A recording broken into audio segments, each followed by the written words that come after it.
Dinomorphia has never been part of the meta, but it's definitely one of the best rogue tier decks in my opinion.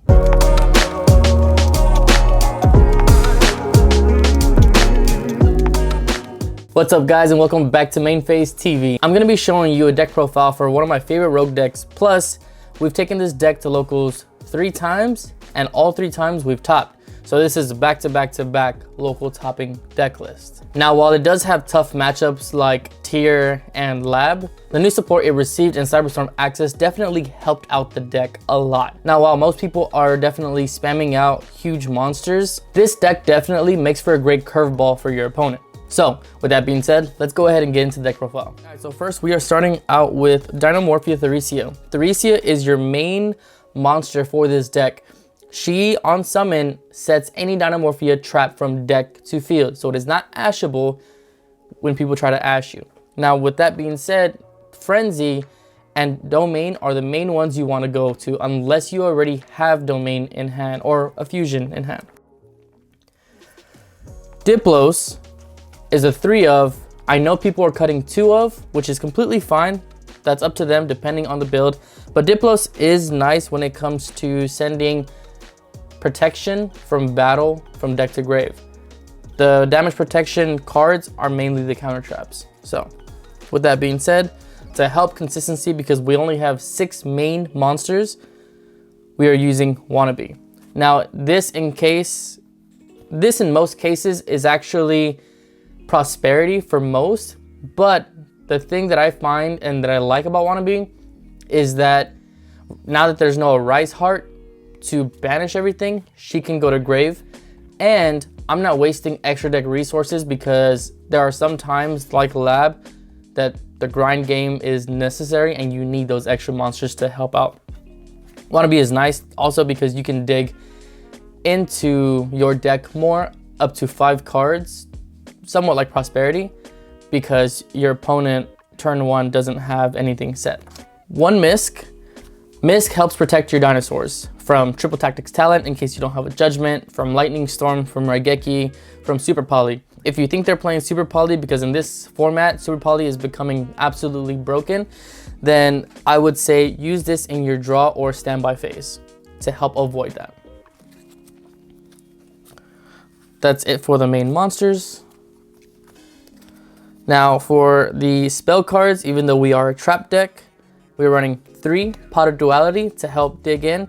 This is typically turn 1 to help add more trap cards to your hand.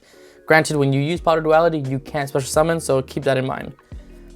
We are doing 2 Fossil Dig to search out the Misk, or if you have a Diplos in hand and you have a Fossil Dig, you don't have anything good, 9 times out of 10, you'll use the Fossil Dig to search out the Theresia. If you have 2, search out Theresia, and if you don't get drolled, search out Misk. Last spell is Card of Demise. Now with Card of Demise, it's the same restriction as Pot of Duality, but you can draw up to 3 cards, or until you have 3 cards in hand, and it helps, like I said, dig into your deck. One thing that trap cards have trouble is consistency, or getting to the engine that you need to see. This definitely helps. Now onto the traps. We are running 3 Frenzy. Frenzy sends fusion materials from deck and extra deck to graveyard. It's not cost. The only thing that's cost is paying half your life points to activate it. Now we have 3 Domain. Domain is a nice way to play around Super Poly if you don't have Misk.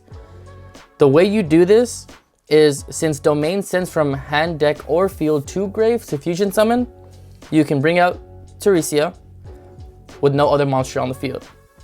Now, you'll use Teresia's effect to copy Domain and you make Rex. Now, the only thing that is unavoidable on Super Poly is if they have their monster. Of course, they can go into like Predaplan, or, you know, at least they would have to have a dark monster. But other than that, this is my way of playing around it.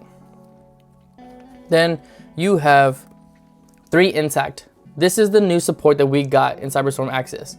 So Dinomorphia Intact is somewhat like a Solemn Strike. It's a counter trap negate for monster negates. Plus, the upside is when you activate this card and it resolves, you won't die for the rest of the turn because any damage that you take is going to be half your life points instead. So if you have 50 and they're attacking with Baron directly, well, guess what? Now your life points are at 25. And then also has a graveyard protection for battle damage. There are times that I need to survive and I'll have Rex, so I'll activate Rex and then chain this to negate my own Rex, but at least I won't die that turn. Plus, I can use Rex's effect to bring out another monster. It saved me a few times actually. So it's a nice little tech play if you want.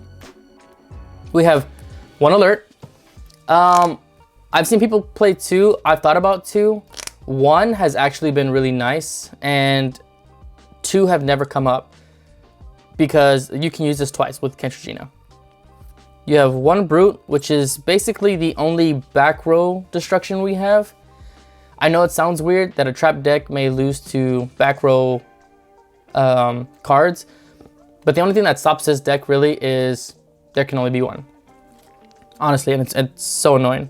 And then we have the Dinomorphia Sonic, which is the Solemn Judgment. Some people have taken this out. I've tried taking it out, but if I only have Diplos and I need to survive and I know just in case, I'll always send this off of Diplos to the grave.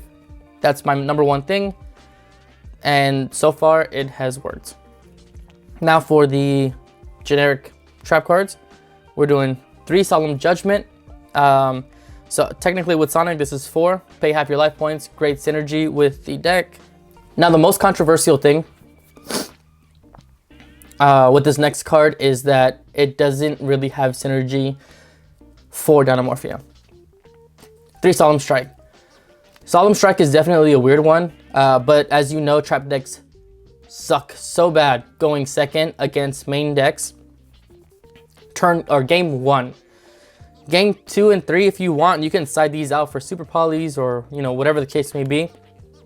But Solemn Strike actually helps out a lot. Plus the fact that Solemn Strike actually negates and destroys helps break their board while you're building yours. If you ever have a Solemn Strike and a Dinomorphia intact in hand or set already, be sure to use a strike first.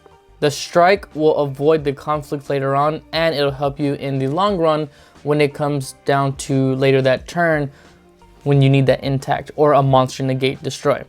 So the next 3 cards that I absolutely love are 3 Ferret Flames. Ferret Flames has actually been so busted and heroic to Dinomorphia deck. Like the synergy with them is absolutely amazing, especially when it comes to like big body monsters that are unaffected by activated effects or unaffected at all. And the last card that I love was Infinite Impermanence. Imperms have been amazing. They're a great way to stop monsters. It's a great way to stop their Albaz because by the time they do normal summon Albaz, you're at 2,000. So this definitely helps with that play. Imperm has honestly been great. It avoids thrust, it avoids talents, it avoids everything else that needs to be avoided. So the deck is at 40 and honestly it's been amazing. I've topped 3 locals back to back with this. So before we get into the extra deck, be sure to like, subscribe, and comment below your build or what different cards that you would put into this deck. Also, let me know what your fun deck is. I would love to hear y'all's opinions and hear y'all's deck choices. Along with that, I want to thank every single one of y'all for supporting the channel, subscribing, commenting, and just showing a bunch of love that that one can appreciate. So I appreciate y'all guys. Now with that being said, let's go ahead and get into the extra deck. So the first monster we are starting with in the extra deck is Stealth Bergia. Stealth Bergia, 9 times out of 10, is going to be the material that you're sending off of Frenzy. Other than that, Stealth Bergia rarely comes up. It does come up sometimes when you just need that last little bit of damage to win for game, because it does have the effect to burn your opponent when they activate a monster effect. If you have Rex on the field, then 9 times out of 10, they're going to avoid activating or try. Obviously, they can't activate anything on field, so they're going to activate in grave or in hand. It's actually been pretty nice, and it doesn't come up too often, but when it does, it's good. For the next monster we have is Kentrigina. We have 3 ofs. We never run 3, or we never actually go into 3. However, if you need it, it comes up. And by the time the 3rd one comes up, she's big and beefy. Kentrigina is your second combo continuer or extender for you to be able to bring out Rexterm. Now, Kentrigina also copies any regular normal Dinomorphia trap card in grave. Pays for you pay half your life points for cost and banishes for cost. So if they try to DD Crow it or whatever and you have Kentrigina effect left, it's a quick effect, so you can just chain to it and avoid that completely. But she is also the reason why we are not running 2 alerts, because you can use alert twice off of Kentrigina's effect. 3, Rexterm. Now, 3 only came up once. Now, the tops that I'm talking about with the deck has only been... I'm only including the ones in person. Now, I do compete in online remote tournaments. This is how I test, basically. And only once against the homie Austin, or I'm sorry, Kev, I brought out Rexterm, all 3 of them. Because if he outs one, there's still 2 left, and at that point, he just scooped because he couldn't really do anything with 3 Rex on field. So the next extra deck monsters we are running is 1 Predaplant Dragostapelia, super poly target, actually really nice. We are running 1 Guilty Gearfried, the Magical Steel Knight, 4 Infernobles. We are running 1 Mud Dragon of the Swamp, and 1 Garura Wings of Resonant Life. So as you can see and tell, we do run Super Poly in the side. Super Poly is absolutely broken. There's no ands, ifs, or buts. It needs to get banned. But until then, I guess we're just gonna use it. And then the last 2. 1 Logia, which is a Solemn Warning, so spell, trap, negate, special summon, negate of like a link monster or whatever the case may be. And we have 1 Dolka, which is a monster negate. Now, if you have an Intact or a Solemn Strike already set, you go into Logia. If it's the other way around, where you have a Solemn Judgment or a Sonic set for whatever reason, you go into Dolka, if you are able to.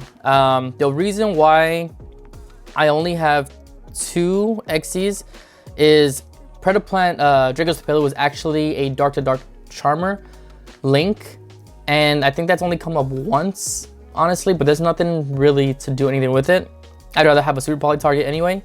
And these 2, in my opinion, are the best of the Xyz monsters. Now, we could do Zeus, we could do everything else, and I've tried that before, but Zeus never came up, Baguska never really came up. It's just, once you have Rex on the field, there's nothing really much for anybody else to do. So this was the extra deck. Now off into the side deck. So for the side deck, we are running everybody's favorite, 3 Shifters. Shifter is absolutely nice against most decks that cannot play it or play through it. We, however, can, but that's not the goal. The goal is to slow them down for you to be able to go turn 1 and set up your board, set 5 pass, and that way back on their turn when Shifter's no longer live, you can start basically going off on your combos. The next one we are running is Anti-Spell Fragrance. Now, Anti-Spell Fragrance is actually really nice against Branded, or going first game 2 if you lose game 1, or going first game 3 if you lose game 2. That's the only floodgate we actually play. I was actually thinking about putting in Summon Limit, but Summon Limit just seems very underwhelming sometimes, and it's a 50-50, so I'd rather not risk it and just run Anti-Spell. We're running 3 evenly matched to help break boards. Sometimes you can bait in a gate with an imperm and then just evenly match the board. Now, I did say earlier that we can lose to back row as a back row deck. Lightning Storm is there for that, along with 1 Harpy's Feather Duster. I have yet to use these. This is like my only flex spot. They can be anything else. These were dimensional barriers before. That somewhat came up. It's really hard to call fusions against Chimera when you run fusion deck. So right now, this is, you still have 3 flex spots. It could be a Lava Golem, it could be Kaijus, it could be whatever you want. And then the most broken card in Yu-Gi-Oh! Super Polys. Super Polys, that's how we broke the Vanadium board going second. We played through a Baron, a Appaloosa, 3 material Appaloosa, a counter trap, omni negate, a Fenrir, and a dispatter. We super poly the board with Appaloosa and Baron to bring out Mud Dragon, and then from there, you know, go check out that video. I love that play. Shout out to Zach. I absolutely agree with you. Super poly is broken. I've hated it before this. I still hate it now, but if it's there for me to use it, why not, you know? So that is the deck. I appreciate everybody. I appreciate everybody swinging by and check out the deck profile. Let me know your opinions, what you would do different. Let me know what you would replace the Lightning Storms and the Harpy's Feather Duster with, and how successful you are with your builds. Or if you try the build that I just showed you, let me know if you have any questions at all, or let me know how you do. So I appreciate you guys. Don't forget to like, subscribe, and comment below. And I love you guys. Peace.